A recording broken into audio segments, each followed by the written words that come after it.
If God's word were a rule book, it would be boring. If God's word were a list of people who always do what's right, it would be depressing. Thankfully, God's word is a story.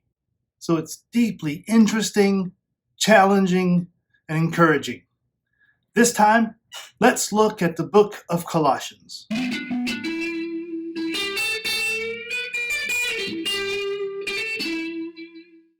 The Colossian church probably started while Paul was living in nearby Ephesus.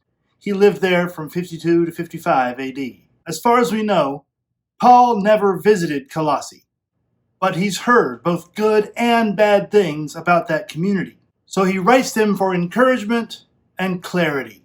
Here's the raw data. Paul wrote Colossians between 60 and 62 AD.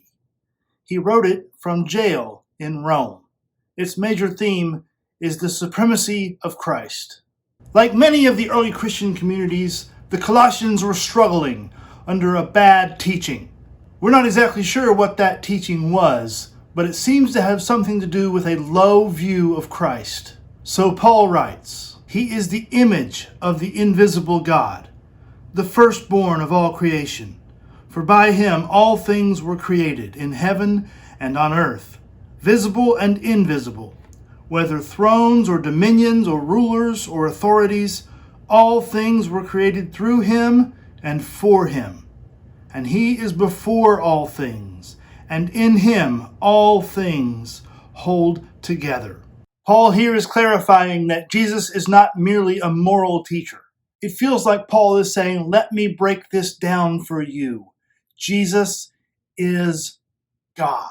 Paul goes on to warn them about getting tricked into believing false teaching when he writes, "See to it that no one takes you captive by philosophy and empty deceit, according to human tradition, according to the elemental spirits of the world, and not according to Christ.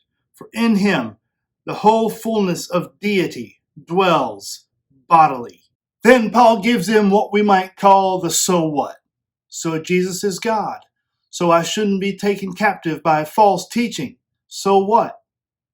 Paul gives them practical advice, or the so what, when he writes, "Put on then, as God's chosen ones, holy and beloved, compassionate hearts, kindness, humility, meekness, and patience, bearing with one another, and, if one has a complaint against another, forgiving each other. As the Lord has forgiven you, so you must also forgive." We've seen this pattern in other letters, that just as Paul is teaching the Colossians, God is teaching us. And in Colossians, the teaching is this: Jesus is God.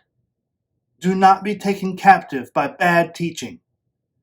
And act with humility, compassion, and forgiveness. Hey, do us both a favor and like the video and subscribe to the channel. And if you found this helpful, please let me know in the comments. I'd be grateful.